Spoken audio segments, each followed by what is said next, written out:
रहीम अस्सलाम वालेकुम नादरीन, आप यूट्यूब चैनल देख रहे हैं। मैं इमरान खान हूँ। हुकूमत चलाने के अखराजात में इजाफा हो गया।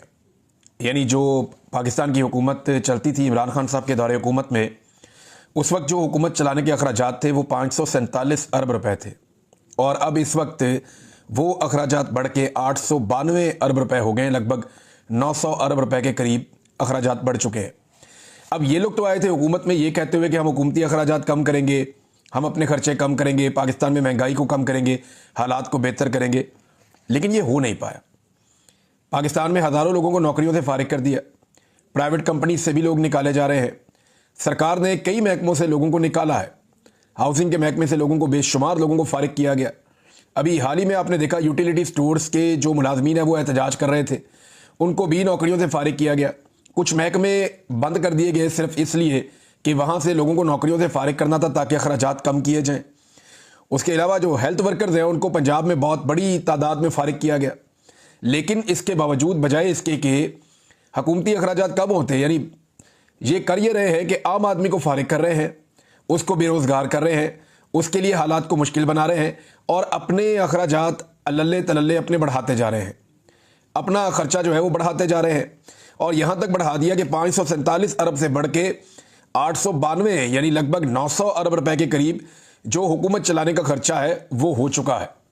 और ये सब कुछ वो हुकूमत कर रही है जो अवामी दर्द अपने दिल में लेकर मुबैना तौर पे आई थी, जिनका ये दावा था कि हम सारा कुछ आने के बाद ठीक कर देंगे। अभी मजीद 24 इदारे वहाँ पे भी ये तबाही फेरेंगे और उनकी निजीकारी का फैसला किया गया है। इनमें जो है वो रूजवेल्ट होटल है, ये अमेरिका के अंदर पाकिस्तान एयरलाइंस की एक बड़ी शानदार प्रॉपर्टी है। ये बहुत महंगी प्रॉपर्टी है, इससे बहुत ज़्यादा पैसा बनाया जा सकता है। मेरी इतला के मुताबिक इसके पीछे कुछ बड़े तगड़े माफियाज लगे हुए हैं जो पाकिस्तानी सरकार के साथ बड़े इन कॉन्टैक्ट हैं, और इसमें कुछ लोगों के फ्रंटमैन भी शामिल हैं। और वो ये चाहते हैं कि ये महंगी तरीन PIA की जो प्रॉपर्टी है अमेरिका में प्राइम लोकेशन के ऊपर, वो इसे हासिल कर लें और फिर इसे कमर्शियल मकासद के लिए इस्तेमाल करके इससे अरबों डॉलर्स कमाएं। अब उनके दिमाग में तो ये चल रहा है। बहरहाल ये होटल भी अब नजर हो जाएगा इसी सारे सिस्टम की। ज़राई तरक्याती बैंक हो गया, आइस्को हो गई, यूटिलिटी स्टोर्स कॉरपोरेशन हो गई, डिस्कोज, ये बहुत सारी चीज़ों की निजीकारी करने जा रही है मौजूदा हुकूमत। यानी खर्चे कम करने के बजाय खर्चे इन्होंने बढ़ाए, महंगाई कम करने की बजाय महंगाई इन्होंने बढ़ाई, बेरोज़गारी कम करने की बजाय बेरोज़गारी इन्होंने बढ़ाई, गुर्बत कम करने की बजाय आधा पाकिस्तान गुर्बत की लकीर से नीचे इन्होंने धकेल दिया और मईशत की तबाही फेर दी। तो जो चीज़ें बेहतर होनी चाहिए थी वो मुकम्मल तौर पे तबाह हो गई है, और फोकस सिर्फ बदले पे। यानी भी मलिक रियाज की प्रॉपर्टीज नीलाम हो रही है। मुझे किसी किस्म की कोई हमदर्दी नहीं है मलिक रियाज से। मलिक रियाज जैसे और बहुत सारे लोग हैं पाकिस्तान में कारोबार करते हैं, लेकिन कभी आपने गौर किया कि मलिक रियाज को इस वक्त टारगेट क्यों किया जा रहा है? हालांकि मलिक रियाज के सारी हुकूमतों के साथ, सारे सियासतदानों के साथ, एस्टेब्लिशमेंट के एक एक आदमी के साथ हमेशा बेहतर ताल्लुकात रहे हैं। ऐसा क्या हो गया कि वही मलिक रियाज आज सबको बुरा लगना शुरू हो गया? देखिए ना, मलिक रियाज की तरह के बहुत सारे लोग और पाकिस्तान में कारोबार कर रहे हैं। रियल स्टेट का कारोबार अकेले मलिक रियाज ने तो नहीं किया। कुछ रियल स्टेट का कारोबार करने वाले लोग हुकूमत का हिस्सा हैं, अलीम खान वगैरह। कुछ लोग जो है वो हुकूमत के साथी हैं। धड़ाधड़ इन्होंने ऐसे रास्ते बंद किए हैं दरियाओं के और नदी नालों के कि पूरा पाकिस्तान सैलाब के अंदर डूब रहा है। थोड़ी सी बारिशें होती हैं, सैलाब आ जाता है, अस्पतालों के अंदर पानी जमा हो जाता है, नालों के ऊपर अस्पताल बना दिए इन्होंने पकड़ के कई लोगों ने। तो अब मलिक रियाज साहब के साथ ये क्यों हो रहा है और बाकियों के साथ क्यों नहीं हो रहा? सवाल ये है। अगर तो ये एहतसाब हो रहा है तो ये सबका होना चाहिए था। ये एहतसाब तो DHA का भी होना चाहिए। एहतसाब तो इस बात का भी होना चाहिए कि DHA मुल्तान बनाने के लिए आमों के वो पेड़ जिनकी उम्रें जो है वो दहाइयों पर थी, वो आमों के पेड़ जो शानदार किस्म के आम पैदा करते थे, बड़े जबरदस्त बागात लगे हुए थे, पूरे के पूरे बाग उजाड़ दिए इन्होंने DHA में प्लॉट बेचने के लिए। दरख्त काट के लकड़ी बेच दी और DHA में प्लॉट करने के लिए, प्लॉट बनाने के लिए सारे के सारे बाग उजाड़ दिए और वो बेच दिए। इस पे तो कभी कोई नहीं बोला। कभी DHA की इंक्वायरी नहीं हुई, बाकी किसी और की इंक्वायरी नहीं हुई, किसी और रेजिडेंशियल सोसाइटी को ऐसे शिकंजे में नहीं लिया गया। मलिक रियाज को क्यों लिया जा रहा है? जरा इसके ऊपर आप गौर कर ले भाई। अगर करना ही है आपने तो सबके खिलाफ करें ना, एक एक आदमी को पकड़े, हर आदमी के खिलाफ पड़े। देखिए, हुआ यह है कि एस्टेब्लिशमेंट ने जब पिछली कई दहाइयों में मलिक रियाज के साथ काम किया तो अब क्या मौत पड़ गई सबको। ये फौजी जर्नल रिटायर होते थे तो रिटायरमेंट से पहले मलिक रियाज साहब का जो CV है मलिक रियाज साहब की टेबल के ऊपर पड़ा हुआ होता था, और मलिक रियाज साहब जो है वो इनको पहले से नौकरी दे देते थे, और बात तो ऐसे हैं जो हाजिर सर्विस मलिक रियाज की जो है वो खिदमत करते थे। मैंने अपनी आंखों से देखी है, रायगढ़ में जब शरीफ खानदान वापस आया था ना 2008 में, तो इनके रायगढ़ में बहुत सारी गाड़ियां बैरिया टाउन की खड़ी हुई थी, उन्होंने फैसिलिटेट किया था। इसी तरह शरीफ खानदान को फैसिलिटेट किया था, इसी तरह जरदारी खानदान को फैसिलिटेट किया था जब ये लोग पाकिस्तान वापस आए थे। ये बैरिया टाउन की गाड़ियां चलाते थे, उनके ड्राइवर इनके घरों में मौजूद रहते थे, ये सारे काम उनसे करवाते रहे। मलिक रियाज के साथ ये लोग खुद साथ मिलकर कारोबार करते रहे। आप जाकर लाहौर में देखें, जहां पे इत्तफाक मिल हुआ करती थी, फाउंड्री, आपको याद है ना, शरीफ खानदान की इत्तफाक फाउंड्री होती थी, पूरी की पूरी ट्रेन आती थी ठक करके, सारा बाल अंदर, ये बिल्कुल पटरी के ऊपर उन्होंने बनाई हुई थी। तो वो जो इत्तफाक फाउंड्री है, वहां पे आप जाएं जरा लाहौर में देखें वो क्या बना हुआ है। वहां एक पूरा कमर्शियल एरिया बना हुआ है। जो जमीन इंडस्ट्री के लिए एक्वायर की जाए उसको कमर्शियल इस्तेमाल उसका नहीं किया जा सकता। इसके बावजूद मलिक रियाज साहब को इन्होंने आगे लगाया और शरीफ खानदान ने उसका स्टेटस तब्दील किया, और वहां पे भी एक बड़ा प्रोजेक्ट बनाया जिसका पैसा मुबैना तौर पे शरीफ खानदान निकाल कर ले गया। अब जनाब मलिक रियाज साहब के साथ तो इन्होंने कारोबार भी किया हुआ है। जरदारी साहब के भी अच्छे ताल्लुकात, माजी में भी मलिक रियाज पे दबाव डाला था कि जरदारी के खिलाफ गवाही दे दे, उसने दी नहीं थी, और अब मलिक रियाज पे दबाव हुआ कि इमरान खान के खिलाफ गवाही दे दो। एस्टेब्लिशमेंट को मलिक रियाज से या मलिक रियाज जैसे लोगों से कोई प्रॉब्लम नहीं है, ना उन्हें होता है। बेशुमार यहां पे लगे फिरते हैं पाकिस्तान में, बेशुमार लोग ऐसे ही कारोबार कर रहे हैं, बेशुमार लोग बढ़ चढ़ के करप्शन भी कर रहे हैं पाकिस्तान में। एस्टेब्लिशमेंट को फिक्र ही नहीं होती, होनी भी नहीं चाहिए। उनकी सिर्फ नजरिया यह है कि हमारे मुताबिक काम करें सारे, या हमारे रास्ते में कोई रुकावट ना बने, या हम जो चाहते हैं काम वैसे होता रहे, बाकी जो मर्जी करो, पाकिस्तान में आपको खुली छूट है। तो असल में प्रॉब्लम यह है कि एस्टेब्लिशमेंट ने माजी में भी कोशिश की कि मलिक रियाज को तैयार किया जाए जरदारी के खिलाफ गवाही के लिए, वो नहीं माना उस वक्त, और अब उसी मलिक रियाज को कह रहे हैं जी इमरान खान के खिलाफ गवाही दे दो, वो नहीं माना। उसका एक उसूल है, वो कहता है जी मैं किसी के खिलाफ गवाही नहीं दूंगा, मेरे सबके साथ ताल्लुकात है। अब इस बुनियाद पे पाकिस्तान की मौजूदा एस्टेब्लिशमेंट उसकी प्रॉपर्टियां जो हैं वो कर रही है नीलाम, तो करो नीलाम भाई। ये निज़ाम कभी भी ठीक नहीं हो सकता जब तक कि आप इसकी जड़ तक नहीं पहुंचेंगे, आप खराबी को दूर नहीं करेंगे। ये सेलेक्टिव जस्टिस करते हैं, ये कहते हैं जी फलां बंदे को चुनना है ना, तो सारे रल के उसके खिलाफ हमारे साथ मिलकर उसको पै जाओ, और जो नहीं आएगा ना वो भी हमारा दुश्मन है। ये है वो सोच जिसकी वजह से ये सारी कार्रवाइयां होती है, और हम देखते रहते हैं। अभी आजकल बड़े दावे आप सुन रहे हैं कि जनाब एस्टेब्लिशमेंट की बड़ी नजर हो गई है करप्शन के ऊपर। भी तुम्हारा क्या काम है करप्शन से भाई? तुम होते कौन हो भाई करप्शन पकड़ने वाले? आपका काम है सिक्योरिटी का, आप जाके सिक्योरिटी करें, आपने सिक्योरिटी देनी है बस, और हुकूमत ने आपको कहना है कि सिक्योरिटी का काम करें। आपका क्या काम है करप्शन से? कारोबार सारे आप करते हैं, करप्शन के मामलात में आप पड़ जाते हैं, हुकूमत आप चलाते हैं, हुकूमत बनाते आप हैं, हुकूमत गिराते आप हैं। ये सारे काम आपके करने के नहीं है। दुनिया की फौजें ऐसे इस तरह के काम नहीं करती जो काम आप कर रहे हैं। आपका काम सिक्योरिटी का है, वो भी हुकूमत आपको बताएगी, आपने जाके वो काम करना है, और वो आपकी ड्यूटी है, वो आपको करनी होगी। अब हो ये रहा है कि पाकिस्तान के अंदर एक सूबे को जानबूझकर दीवार से लगाया जा रहा है। पंजाब में खुली छूट दी हुई है कि जो मर्जी आप करें। वहां पे एक शहजादी साहिबा को बिठाया हुआ है टिकटॉकर, और उन्होंने तबाही फेरी हुई है कि जनाब जो दिल करता है वो कर रहे हैं। पंजाब के अंदर फस्तायत का और जबर का एक बाजार गर्म किया हुआ है, और बाद में खड़े होकर कह देते हैं बड़े आराम से ढिला मुंह करके कि पुलिस और आईजी इंतजार करते रहे और लोग तो निकले ही नहीं। भाई लोग नहीं निकले तो एक दफा मीनारे पाकिस्तान में जलसे की इजाजत देकर देख ले, और जरा थोड़ा सा फ्री हैंड दे लोगों को, फिर देखें मीनारे पाकिस्तान पे आपको लोग क्या दिखाते हैं। दमादम मस्जिद के अंदर तकरीबन हजारों छापे मारे लोगों के घरों पे, लोग बेचारे गद्दे तकिए लेके मस्जिदों में जाके सोते रहे गिरफ्तारियों से बचने के लिए, और ये कह रहे लोग नहीं निकले। लोगों ने पंजाब में मार खाने के बावजूद जुर्रत और बहादुरी की मिसाल कायम की है। इस मरतबा कोई एक बहुत बड़ा ऐसा इज्तिमा मीडिया को नहीं मिला कि जहां मीडिया दिखाए जनाब ये देखे पाकिस्तान तहरीक इंसाफ की आवाम निकल आई, वो करना ही नहीं था उन्होंने तो जगह जगह रैलियां निकालनी थी, छोटे मोटे एहतजाज करने थे, लोगों को वो चार्ज कर रहे हैं। वो उस बड़े इवेंट के लिए ऐसा लगता है इमरान खान साहब तैयारी कर रहे हैं जब वो फाइनल खेलेंगे। अभी तो उन्होंने एस्टेब्लिशमेंट के साथ एक टेस्ट मैच डाला हुआ है। एक सूबे के अंदर जो है वो खुली छूट दी हुई है, पंजाब में, सिंध में, और बलूचिस्तान के अंदर हालात आपके सामने हैं। वहां पे जमीन पे आप ट्रेवल ही नहीं कर सकते। सिक्योरिटी फोर्सेस को ट्रेवल करने से बहुत ज्यादा वहां पे परेशानी का सामना उन्हें करना पड़ता है, बहुत सिक्योरिटी का बंदोबस्त करना पड़ता है। जबकि खैबर पख्तूनख्वा को जानबूझकर न सिर्फ बदनाम किया जा रहा है बल्कि उसके हालात खराब किए जा रहे हैं। यह बात खैबर पख्तूनख्वा के वज़ीर आला ने भी कही है।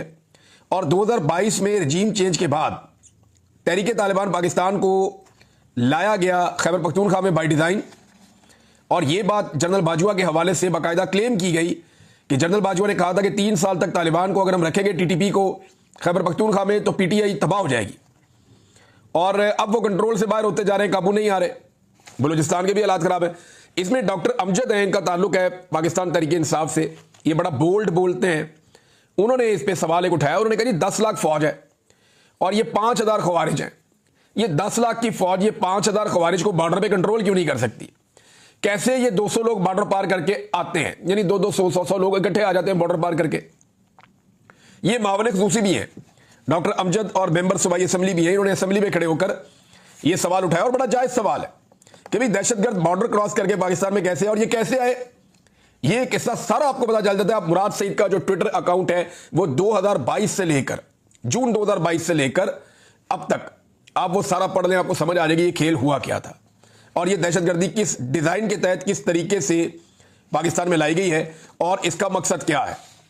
अब नाज़रीन, जो टिकटॉकर हैं वो अब एक नई बस उन्होंने मुतारफ करवाई है, इलेक्ट्रिक ट्राम, और ये क्लेम करेंगे वो ये लेकर आई है। हालांकि ये आप देख लें अखबारात के अंदर बाकायदा इश्तिहारात छपे थे, खबरें छपी थी। उस्मान बुज़दार ये प्रोजेक्ट 2022 में लेकर आ रहे थे पंजाब में, लेकिन 2022 में फिर उस्मान बुज़दार की हुकूमत खत्म हो गई और ये प्रोजेक्ट रुक गया। उस वक्त इस प्रोजेक्ट की जो मालियत है वो अब से तकरीबन 30% से ज़्यादा कम थी, यानी तकरीबन कोई 30 से 35% उस वक्त मालियत भी कम थी। और ये प्रोजेक्ट उस्मान बुज़दार लेकर आ रहे थे और बड़ा अच्छा डिज़ाइन प्रोजेक्ट था, हर चीज़ इसकी हो चुकी थी। अब वही फाइल उठा के जो है वो रखी गई मोहतरमा के सामने और वो अब उसके ऊपर एक बस मंगा ली है, उसको फेर फेर के दिखा रहे हैं और उसके ऊपर अपनी पब्लिसिटी कर रहे हैं। भैया आपकी हुकूमत ही जाली है, आप वोट लेकर आए ही नहीं, लोगों ने आपको खिदमत करने का मैंडेट ही नहीं दिया, तो आप खिदमत कर ही नहीं सकते। आप जो भी करें आप है ही जाली। तो जो जाली हुकूमत है उसकी सारी कार्रवाइयां सारी कारकर्दगी सब कुछ जाली है। और जाली हुकूमत होने की वजह से आज अवाम की जो दुर्गत बनी है, मुझे बताए भूखा आदमी उसको आप झूला देंगे गाड़ी में, वो पहले आपसे खाना मांगेगा। जो महंगाई के हाथों पिसा हुआ है, जिसके घर में बिजली नहीं आ रही है तो वो बिल नहीं दे पा रहा, बेरोजगारी है, वो गुर्बत की लकीर से नीचे चला गया है, उसको आप झूला देंगे। ये बड़े अजीबोगरीब इनके देखें ना, चीनी के अंदर पाकिस्तानियों को जितना चूना लगाया है माफिया ने मिलकर, और ये सारा माफिया सरकार के अंदर बैठा हुआ है। ये तो उसके सामने मूंगफली का दाना भी नहीं है जो पाकिस्तानियों को डाल रहे हैं बसों की सूरत में। यानी आप ये समझ लें कि पाकिस्तानियों का खून निचोड़ के तो बाद में उन्हें एक टॉफी खिला देते हैं कि ये टॉफी खाओ, इससे आप में एनर्जी आएगी, तो ये बटर टॉफी आप खा लें, इससे आप में एनर्जी आएगी, और एक बोतल खून निकाल लेते हैं। तो पाकिस्तानियों के साथ ये सलूक इस वक्त सरकार कर रही है।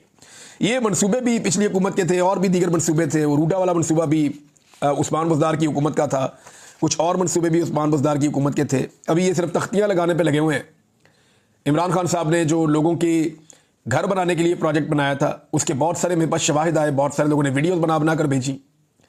लोग 2022-23 से बता रहे हैं कि भाई ये सारे प्रोजेक्ट रोक दिए गए थे और अब उन्हीं घरों को, जिन लोगों को इमरान खान साहब के दौर में दिए जा रहे थे, कई लोगों को तो कैंसिल कर दिया गया और मनपसंद लोगों को देकर अब दोबारा मशहूरी की जा रही है कि जनाब ये हमारा प्रोजेक्ट है।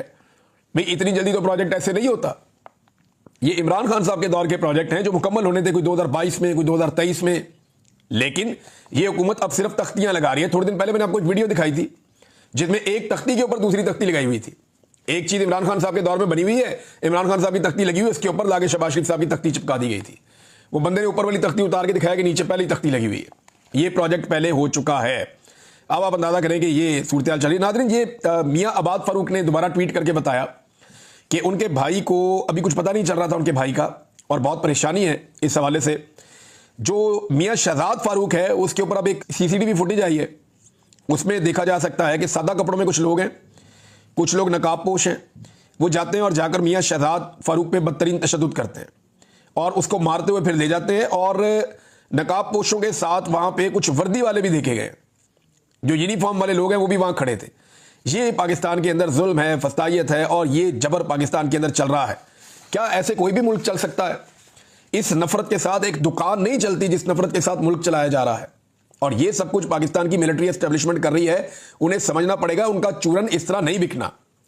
नाज़रीन, पाकिस्तान तहरीक इंसाफ ने फिलहाल तो बाइकआउट किया हुआ है कि ये जो ज़िमनी इलेक्शन होगा उन सीटों के ऊपर खास तौर पे जो छीनी गई है जबरदस्ती, उन पे हम उम्मीदवार खड़ा नहीं करेंगे, क्योंकि ये जो पहले जीतने वाले हैं, जो डट के खड़े होने वाले हैं, ये उनके साथ ज्यादती होगी।